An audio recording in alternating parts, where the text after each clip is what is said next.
Hey guys, চলে এসেছি আবার একটা নতুন ভিডিও নিয়ে। তো ইন্টারেস্টিং কিছু নেই, তবে যাই ডেলি লাইফ যেটা চলছে সেটাই। তো সকালবেলা আজকে কাটাকুটি করছি, যেহেতু খুব তাড়াহুড়ো ছিল। মানে সকালটা দিদা বাজার থেকে এসে কিছু খায়নি। যাই হোক, দিনটা ছিল বৃহস্পতিবার, দিদা নিরামিষ খায়, তাই রান্নাবাড়িটা করতে একটু দেরি হচ্ছিলো। তাড়াহুড়ো করে মা করছিল, কাটতে পারি না বলে সবাই আমাকে নিয়ে হাসাহাসি করছিল। যাই হোক, ক্রিসমাসের দিন তো কেক কাটা আর হলো না, তাই মাসি রাতের বেলায় অর্ডার দিয়েছিল। তো সকালবেলায় কেকটা কাটছি, খাবো বলে, যেহেতু কেকটা আমার খাওয়া একদমই হয়নি, ক্রিসমাসের দিন হয়নি। ওকে একটু দিলাম, ও টুকুর টুকুর করে খাচ্ছে, আমি একটু বাটিতে নিলাম, আমার অর্ধেক খাওয়া হয়েই গেছে প্রায়। আর আজকে অনেক কাচাকুচি করেছিল দিদা, সে কাপড়গুলোকে আবার ছাদে দিতে এলাম, যেহেতু অনেক লেট করে উঠি, কাজ তো খুঁজেই পাই না, এমনিতেও খুঁজে পাই না, এমনিতেও খুঁজে পাই না। তো ভাবলাম যাই, কিছু তো করি না, একটু কাপড়গুলো কমসে কম মেলে আসি। তো ছাদে এলাম কাপড়গুলো মেলতে। সবাই বড়দিনে ফিস্ট করতে যায়, ঘুরতে যায়, আমি একটু ছাদেই না হয় ঘুরতে চলে এলাম। তো বন্ধুরা, তোমরা কোথায় কোথায় ঘুরতে গেলে ক্রিসমাস দিন বা বলে না ভ্যাকেশন সিজনে? কোথায় কোথায় গেছো বা কী আনন্দ করেছো অবশ্যই কমেন্টে জানাও। যাক, তোমাদের সাথে গল্প করতে করতে চলে এলাম ঘরে আবার। দিয়ে দিদার পুজো কমপ্লিট। আমি সকালবেলায় তো কিছু খেলাম না কেক ছাড়া, তাই দুপুরের দিকে একটু বিরিয়ানি খেয়ে নিলাম। আর কিছু পার্সেল এসেছিলো, ফয়েল পেপার, কিন্তু ফয়েল পেপারের জায়গায় স্টিল ফয়েল পেপারটা আসেনি, তো অন্য কিছু এসেছিলো। যাই হোক, দিদার রান্নাবাড়ি তো এদিকে হয়ে গেল। তারপরে মা বললো একটু মাংস আছে আমাকে রান্না করতে। তারপরে দেখো রান্না করতে গিয়ে কী অবস্থা। ভাবলাম দই দিয়ে করব, মাংসটা ভালো হয় বেশ। সেদিন যেহেতু খুব ভালো লেগেছিলো, নিজের থেকেও একটু ভালো লেগেছিলো, যে কোনো সময় তো ভালো লাগে না, কিন্তু সেদিন ভালো লেগেছিলো। এই পেঁয়াজটা একটু লাল লাল করে ভেজে নিচ্ছি, তারপর এই মশলাটা দিলাম। তারপরে দেব কিছু ওই গুঁড়ো মশলা আর কি, কিন্তু গুঁড়ো মশলা দিতে গিয়েই অনেক বড় ঘাটতি থেকে গেছিলো আমার, যেহেতু লঙ্কার গুঁড়ো, যেটা কাশ্মীরি লঙ্কার গুঁড়ো, সেটা ছিল না। আর কালারটা কীরকম ফ্যাকসা দেখে আমার মনটা একদম মরে গেছিলো। পাশে মা ওই চিংড়ি মাছের টক করছিলো, তো মা দাঁড়িয়েছিল, আমাকে তুমিই করো, আমার ভালো লাগছে না। যাই হোক, দাদুরাও এলো আজকে, দাদু আর ভাই এসেছিলো, কারণ এখানে একটু কাজও ছিল, তাই দেখা করে একদম চলে যাবে বাড়ি আর কি। আর এদিকে দেখো দিদা কত সুন্দর সুন্দর ফুল গাছ লাগিয়েছে, আর হয়েওছে বেশ। আর এদিকে ভাই, মা, দিদা মিলে গেছিলো ভাইয়ের জন্য কিছু জামা কাপড় নিতে। দেখো ওরা এসে কত গল্প, আর ওর কিছু দরকারি জিনিস ছিল, তাই ওরা তিনজনে গিয়ে নিয়ে এলো, জামা কাপড় আর কি। আর এইদিকে বসে বসে গোছাগুছি চলছে, যেহেতু কাজে এসেছিলো, অনেক কিছু ব্যাগ হয়ে গেছিলো জিনিসপত্র, তো 3-4টে ব্যাগে ভাগ করে দিল। আর এদিকে সেই দুপুরবেলা সকালের দিকে একটু খেয়েছিলাম বিরিয়ানি, তারপরে সারাদিন কিছু খাইনি, খেতে ইচ্ছে করছিলো, তাই সন্ধেবেলায় 3টে রুটি খেলাম। আর ওই যে আধা কাপ চা চিকেনটা মাই রান্না করেছিল, বেশ ভালো হয়েছিল, কিন্তু কালারটা আসেনি এই আর কি।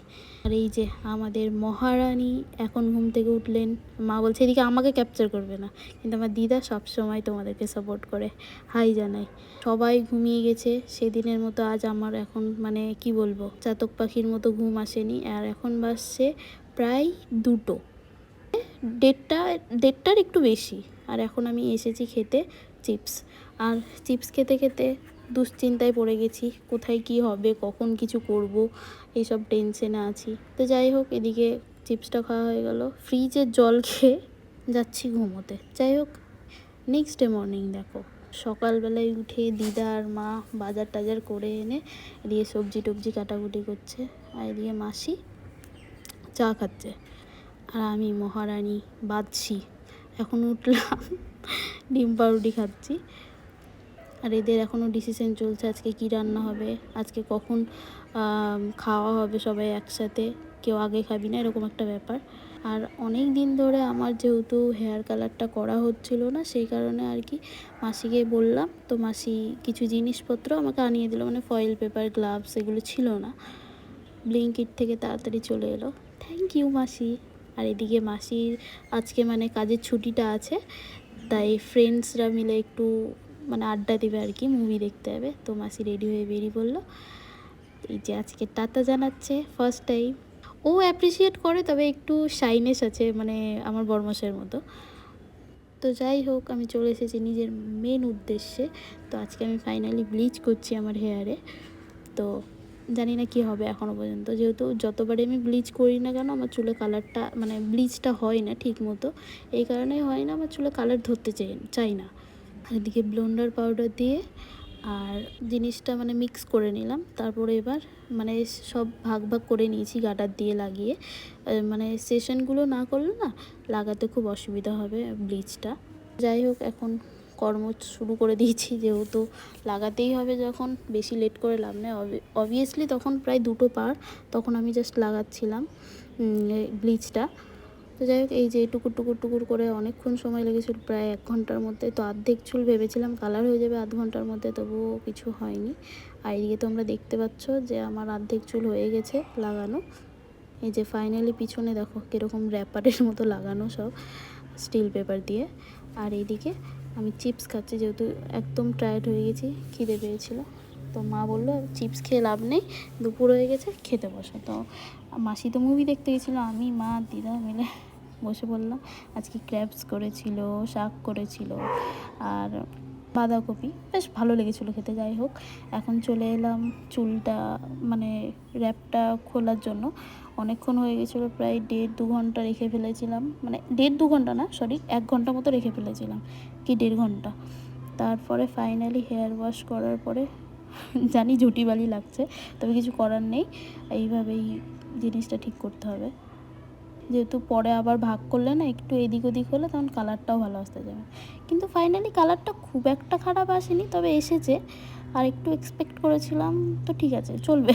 তো আগে মানে একবার করলাম, কালকে আর একবার করে নেব, যেহেতু একবারে আসে না হেয়ার কালার, মানে আমার চুলে তো আসে না।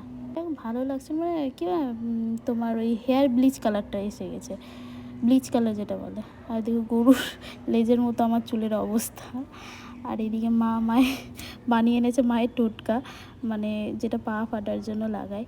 তোমরা যদি কেউ মানে জানতে চাও অবভিয়াসলি আমাকে কমেন্টে জানিও কিসের টোটকা। মানে যতই পা ফেটে থাকুক তোমরা যদি 2-3 বার লাগাও, মানে 2-3 দিন, তারপরে একটু জল দিয়ে ঘষে নিলেই দারুণ। আর এদিকে চলে এসেছে আমার হাতে পরোটা, আর এই খেয়ে আমি আজকে ঘুমিয়ে পড়বো। টাটা গাইস, ভিডিওটা ভালো লাগলে অবশ্যই লাইক করো।